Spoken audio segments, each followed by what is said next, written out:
Hello everyone, and welcome to another episode of Zareth Prevails. Guys, today I want to talk about a counter that a lot of people have asked me about. They've seen my MOTHMA team in action against General Grievous in both 5v5 and 3v3, and they want to know. People want to know, can it actually be done? Is that just ridiculous? What's the team comp that you need? Can you use all kinds of ridiculous, random rebel fighters that people feel regret for having geared? And I'm here to answer all of those questions today. I want to show you guys a few examples of how to run a successful MOTHMA team. I call her Mothra interchangeably for fun. You guys can ask in the comments why, but I've already answered it a million times, so I might not answer. But the reason I want to do this, guys, this team is so fun. It's so cool. It beats Grievous teams. Who would have thought? Who would have thought that this would have happened? That this could happen? I am in awe. The initial push for this comes from my buddy Clash, who no longer plays the game, but he gets all the credit. And let's check that out, guys. We'll stop at 60, guys. That's pretty good, pretty big. So let's get to let's go. I want to show you guys my mods and everything first, and then let's get to the actual little bit of footage. I'll show you guys how to do it, and I'll let you go.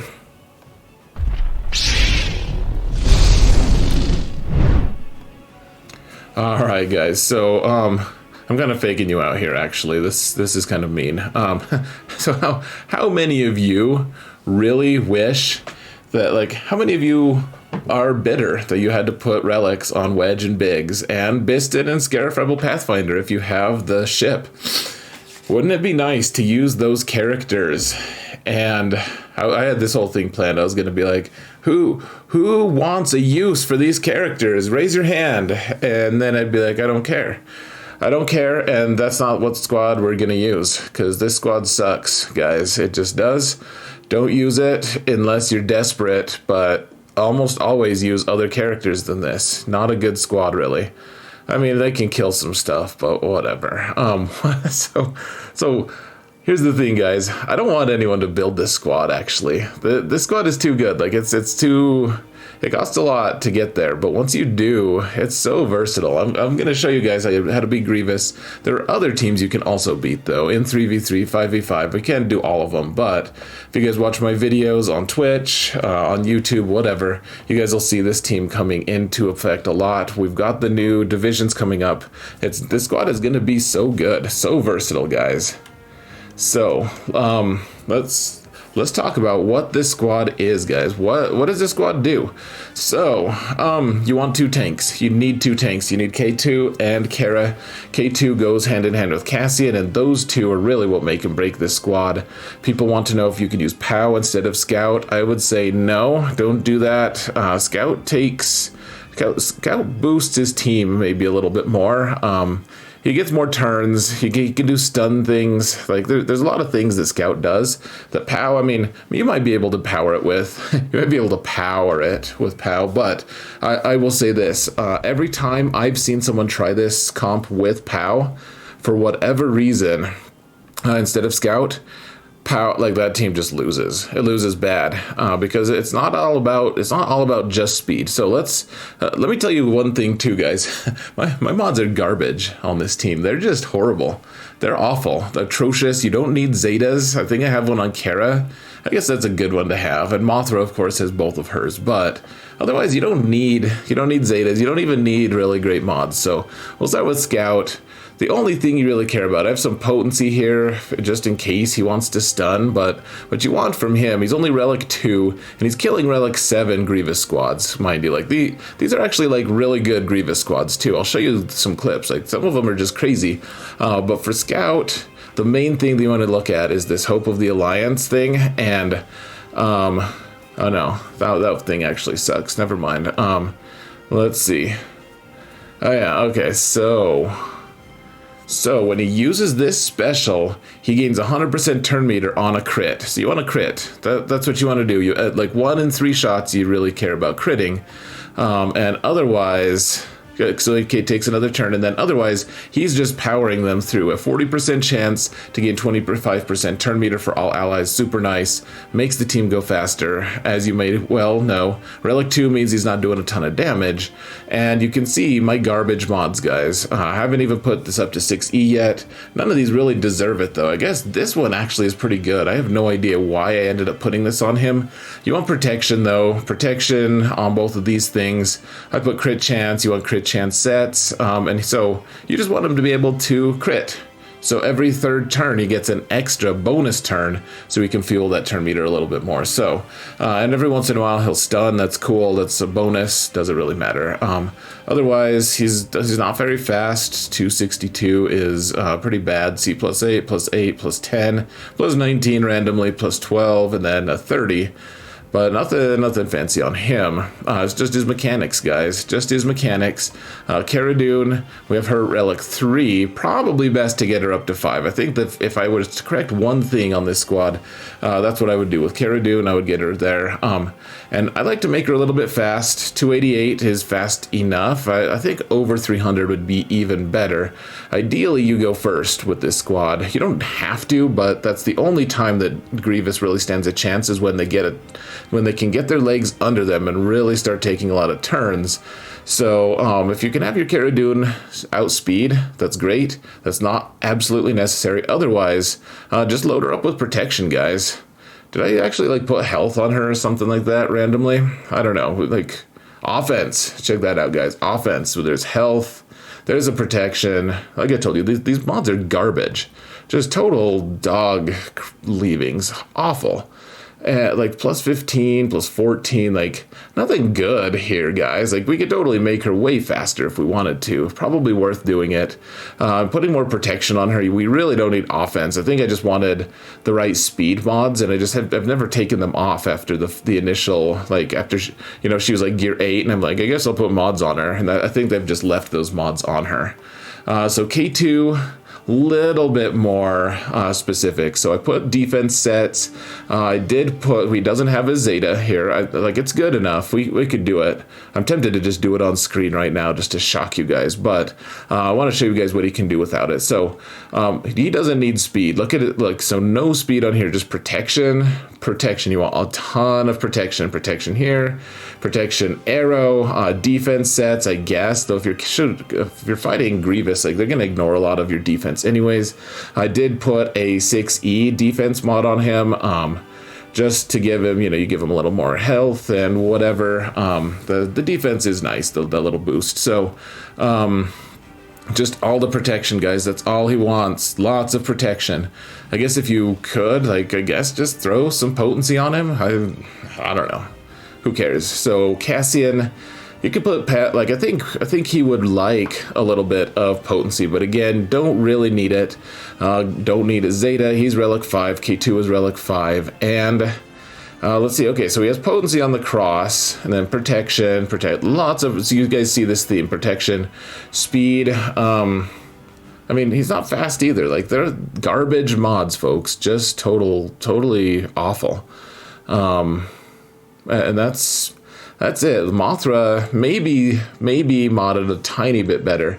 I put lots of tenacity on her. Check out her base tenacity, guys. Pretty high base. It's like 100 base almost. Maybe anyways. So I just boosted her tenacity up a ton because I don't want her to get any debuffs. She has a way of actually just debuffing all the people on her team. So you get her lead, and so if someone does an attack that doesn't do damage, she dispels someone. And similarly, if they use their little hand wave, or if they just attack at all, I'm just looking at her hand and calling it a hand wave. That's how I roll. But she also cleanses. So every time someone goes, she cleanses someone. She debuffs someone, and that's a huge part of why Grievous works. Is they just get an overwhelming number of debuffs on you, and they get a ton of turn meter, and she just breaks it up nicely. So you don't want her. If you can choose one person not to get debuffed, it's her. You just want her to just chill, just hang out. She can't be targeted. and one less person to have debuffs is great. Otherwise, yeah, just tenacity and protection. Ooh, look at that protection, speed. You know, some pretty awful mods. You can see she's 197 speed. She's plus 50. Still not that great. So, like I said, awful mods. A couple things you want to target, but overall just not good at all. And that's it, guys. These are the mod sets that I used in all of these videos here. And before you guys get all crazy, like, I literally used this after a certain point. Once I got the team with relics, I literally have used this team every single fight in 3v3 for 2 seasons on Grievous, and every single fight against Grievous in 5v5 once I found him. Like, every chance I had. Fast Grievouses, slow Grievouses, potent Grievouses, you name it, I used it. So let's move to the actual fighting, guys. Let's do it, shall we? If I can actually find what I'm doing here. Let's see.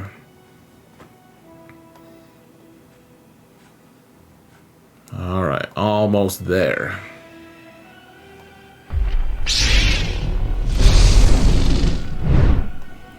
All right, so here's a different fight. This isn't the first one. You guys saw me get 60 on the first one. So I guess I can pause it as we're going. So yeah, Kara's going first here.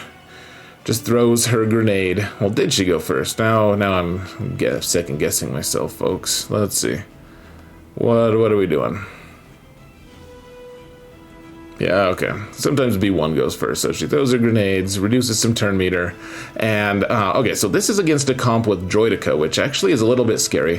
What we want to do right now, guys, the first thing we want to do, so we've got buff immunity going on Magna Guard here. That's super important. We have B1 or B2 stunned, and a lot of times people want to, like, the reflex is to just kill B2 first, but B1 doesn't really allow that usually. We're getting some damage in, like we might be able to kill B1 or B2 here. That was a pretty good RNG to kill him first, but we got him, and now, normally, guys, so it kind of picked a weird starting video, but normally you want B1 to surface and just kill B1 right off the bat. Even though B2 is going to be pounding you, that's okay. Mothra is going to be defending you. That's just fine. And so we kill B1, Grievous is about to take a turn, and now Magna Guard wants to taunt.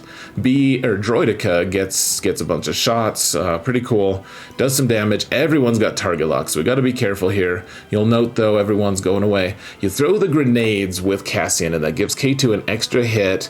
It also it dispels at least 2 of the target locks, and you can see already all these target locks are gone. Droideka may eventually go and just get rid of all of our all the debuffs, get damage immunity, but we have a dispel easily, and not a big deal. So once again, everyone's got target lock. We can use the big heal. That's what I'm contemplating here. Should I get the heal? I'm just gonna wait for a little bit because that heal is really nice. And once again, throw those grenades from Kara to reduce turn meter. Try for a stun here. Looks like it worked. Sometimes you just never get a stun, but the thing you really want is that crit. And so we're waiting for that heal one more time, because once we kill him, Grievous once again takes a turn. Everyone but Mothra, you'll note, has target lock, and we're going to throw those grenades. K2 is going to go twice. 2 people at least are going to get dispelled, and you can see all the target lock is just slowly disappearing. He's hitting Cara Dune a lot. That's unfortunate. And really the reason you want 2 tanks here is because a lot of times he'll just kind of bounce back and forth, Grievous will, between K2 and Kara. Sometimes Kara dies. You want to save that revive from Mothra just in case she does die, and otherwise it takes a little bit of time. You need to be patient, but over time it works. You can see everyone's healing a bunch. Eventually Grievous dies. It looks like he's taking a while. So I could promote the poor soldiers. It's kind of nice to do, but didn't really need to. All right, got 59. We wanted to get one last heal from Mothra. So let's see, that worked. Let's get to the next one, guys. And this one is against a more classic version with Nute. And so we're just, it's the same thing. Reduce turn meter if you can with Kara. We have B1 available, so now this is what I'm talking about, guys. Just want to kill. Watch how fast B1 dies here, guys. 59. We're gonna call the assist. Everyone hits. We're down to 19. Everyone's got debuffs. Of course they do. We throw the grenade here. Now, if we do throw the grenade, I save the grenade so we save the number of hits. K2 does, but. Now we've got Magna Guard. I put Daze on him with K2, so sometimes that doesn't stick. If it does, that's great, but it doesn't matter. Now we're going to kill B1, or B2, and they don't have any healing after this now. Okay, so they're hitting Cara Dune. We can heal right now, or we can just dispel some things. You can see all these debuffs are just slowly dissipating. We can throw the grenade, do all these debuffs, and, I mean, we're just cruising, guys. We're cruising. And he does his AoE, everyone has target lock, he hits Kara again, they kill Kara due to Nute's interference, but we can revive Kara, she's at full health and protection again already. Now we can kill Magna Guard, and we can't really focus down Grievous because he'll eventually just he'll force the taunt on one of his guys anyway, so we got to kill all of his cronies, and then once it's just him and Nute, then we can just focus on Grievous, because as much as Grievous would love to sick everyone on Nute, I'm sure that's not as, it doesn't happen as often, so it doesn't ever happen, I should say. So they're kind of focusing on Kara a lot here. It is what it is. Don't you hate that phrase? Okay, so he finally hit K2, and that's been my experience. He kind of just bounces back and forth between K2. Now, you'll note that I was exposed, or that I had extortion there, and Kara just pays her extortion, or anyone does, and everyone else, just like Geos, everyone says that Geos are a good team against Nute, because you can just pay extortion, and it just goes away, and everyone else attacks, I should say. Similar thing here, guys. Similar principle. She pays, and then everyone else just goes. So we kill Grievous here, and now, if we can, the one skill thing, if you can manage is, sometimes it works. If you can get K2 to use his special here to daze Nute before he dies, the Nute does, when he dies the first time, he won't get his bonus turn, won't do his extortion, and you can call it good. Doesn't always work out that way. Obviously, in this case, it doesn't, so... or maybe it did. Did we stun him? I don't know why he didn't take a bonus turn, but... anyways, we're full health, full protection, he's stunned. Probably should just use those thrown grenades to reduce turn meter, but why not? We can promote our friend and call it good, guys. 60 banners. I can't promise you always get 60 here, but it is pretty consistent. Let's do one more 5v5 match. It looks like there's going to be ads here. That's super boring, but we're just going to power through it. So we're facing Nightsisters here. We've got an ad for a stupid game. Let's just not bother. See if we can rewind just a tiny bit here, guys. Okay, so... Spirit goes first, stuns Cassian, has Plague, so we can't dispel Cassian. We gotta heal him, but we can heal him pretty easily because of Mothra, and, I mean, you're not gonna see Nightsisters too often these days, though you are actually in, now that we're going to be getting new zones and everything. Or not new zones, sorry, new divisions and everything. So, once again, guys, this takes forever. Honestly, this takes a really long time to do. Sometimes you can't really chew through old Daka that well.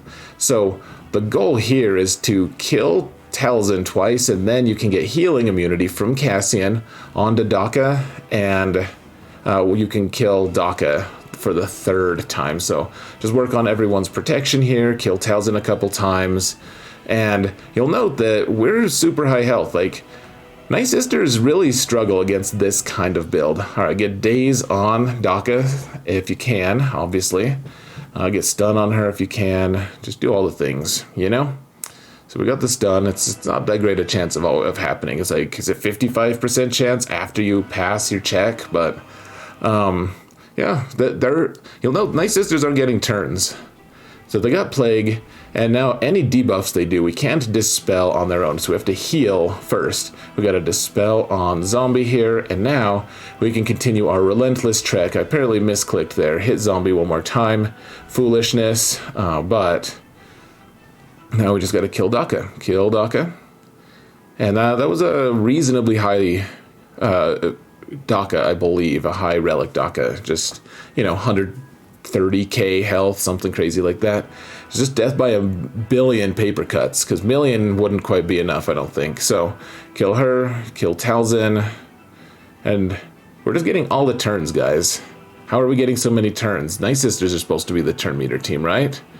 But we just do. It's the magic of Mothra, guys. It's just pretty cool. If you don't time out from Kara's basic, then it totally works. So, let's see. Yeah, killed Spirit. We're going to kill Asajj. We're probably going to get 60 banners. You guys are going to be happy. Well, I'm happy. I don't care if you guys are happy, really. I just want to show you guys this team, and then hopefully you won't invest in the mods. And the mods, like anyone has to invest in the mods, but you want to invest in the team, because I'd prefer to be the only person out there with this team, frankly. It's just so good. Just so good, guys. I don't think, in my testing, none of the other options have seemed that promising. Other people testing, I'd be interested to hear what you guys think. But yeah, we got 60 banners against Nightsisters. Takes a while, but it worked. Finally, guys, let's do a 3v3 one. We just got done with 3v3, but this is one of my favorites in 3v3. And keep in mind, guys, if there's Droideka in here, in this squad, you still just destroy it. So the base squad here, just Cassian and K2. Once again, kill B1 here. And B2 is just going to be pounding you relentlessly, and that's fine. But note how K2 just tanks everything. He doesn't have a Zeta, he just has a bunch of protection. And then he stacks everything from Mothra, but you only have 3 guys, so you're not really even stacking that much. You're getting 8% of each of their each of their potencies or protections, and potency, I guess, but really not that much. So kill B1, kill B2, and sometimes if they hit Cassian a couple times, if they get a couple sneaky hits in on Cassian, they can really that can really mess with you. But just save your revive and call it a day.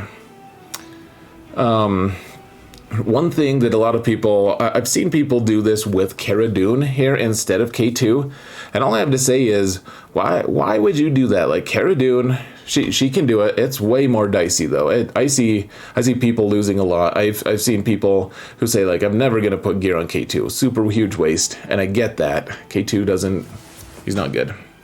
he's not good. Traditionally speaking, he just takes a long time to actually, I don't know, like, he seems really bad, I guess, is all I'm saying. But in reality, like, in this tandem, in this particular circumstance, he is really good. And I've killed a ton of other teams than this. Like, I've killed Dooku teams that stun all the time. I've killed Nightsisters, lots of squads. So things to look out for, guys. If the team has Nest or L3, I would, in general, just advise against it. L3 you might be able to kill, but like if you keep, I don't know, L3 can actually be pretty tanky. Anything that's really tanky and has a lot of regeneration, like, I would never take this squad against I would never take this squad against, like, I don't know, like a lot of bounty hunter teams have a lot of good regeneration.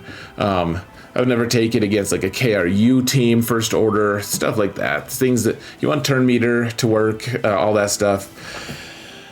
All right, guys, this ended up being a longer video than I wanted, but that's how that works. That's how it works with videos that you actually talk about actual strategy.